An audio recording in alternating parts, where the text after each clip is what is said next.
In today's video, I'm going to be explaining about the new Stairrods TramlineZ section. Now, it's based around the standard Z section on the market, but this one's slightly different in the way it gets installed, and it's also made of a higher grade aluminium for durability and strength. We've got a little toe piece that comes down on the end, and that just allows it to tip slightly. Now, with all door bars, when installed with a stretch fit system, they really should be raised up, and the TramlineZ actually utilises the Stairrods Easy Wedge system. These little wedges just go underneath and they raise the base by 3mm.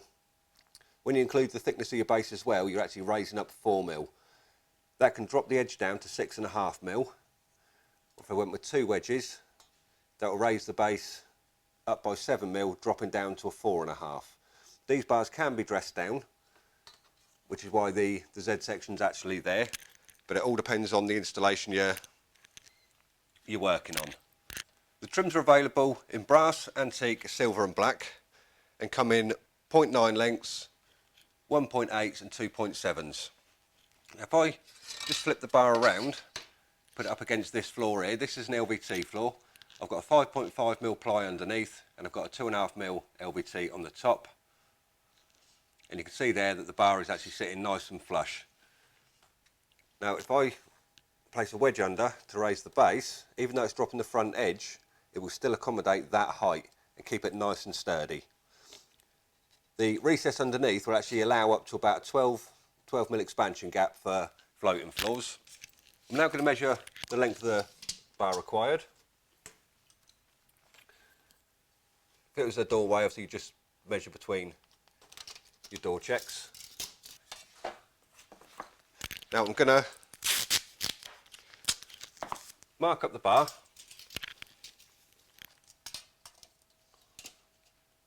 But what I'm going to do, so I'm just going to apply a bit of masking tape.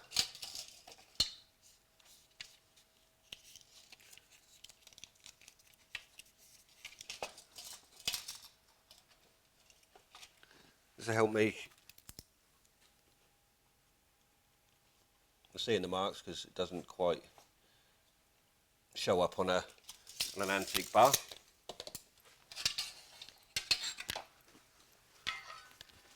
And as it's an aluminium, it's easy to cut. Get the cut started.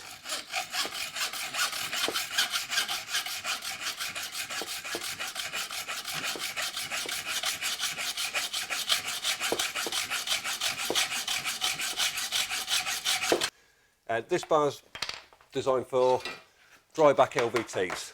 So what I need to do first is cut the inlay. So that's 24mm. So I'll just mark the LVT up.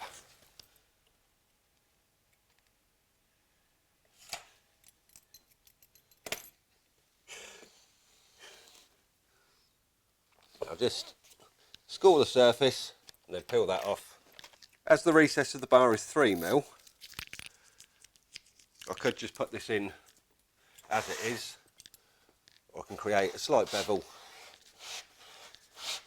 to match up.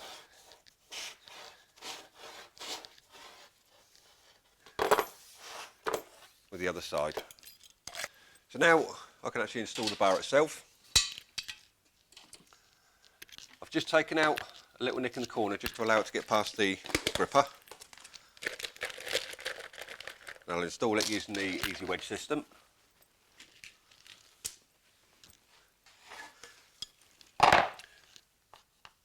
So always put an Easy Wedge where the nail holes are.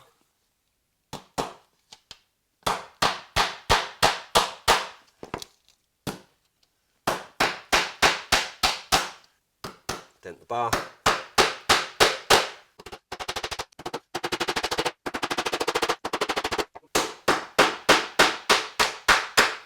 Once the bar's in place, the rest of the area can be prepared. Then trim in nice and neat to the bar. As you can see there, it's raised the base quite nicely there. As the carpet goes in, so you can get optimal penetration with the spikes on the bar. And then just as a final precaution, just to counteract any dust ingress coming through from the subfloor, just going to take a bit of waterproof cloth tape. This will also secure the underlay onto the bar. For demonstration purposes only, I'm going to use the power stretcher just to show how strong the bar is itself.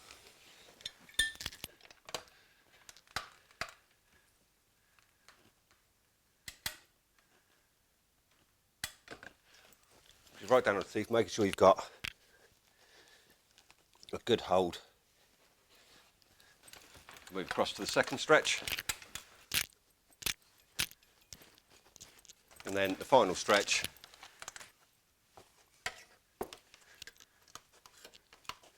So as you can see there, the carpet is under nice tension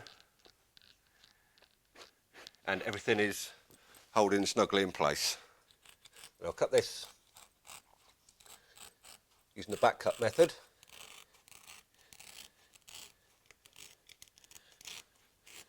Making sure that as the carpet goes underneath, it's going to double back on itself.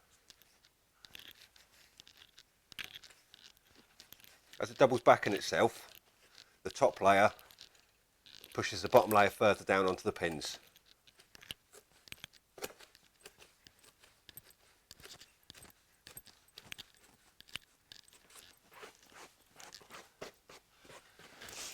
Now, as long as the carpet's been installed correctly into the bar, you shouldn't be able to pull the carpet out. That's securely in place now. As I mentioned earlier in the video, they can be dressed down. If you are dressing them down, just be very careful because you could actually distort the bar itself, but it doesn't pose a problem to the way the bar is manufactured. However, that's holding well in place there. Once the carpet's installed, it's now time to put the inlays in. This is the pièce de résistance. Take your topping off and then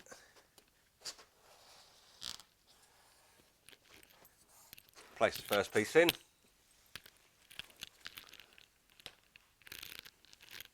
The second piece, I'm just going to mark that up because it drops past the doorway just there. So if you are cutting it to give it 100% match, make sure you allow for that. Cut that off, spin that around, and then just feed it into the recess. There you have a ZBar which is performing to hold the carpet under tension, but also tying it in nicely with the LVT floor, even with a match continuing into the bar itself.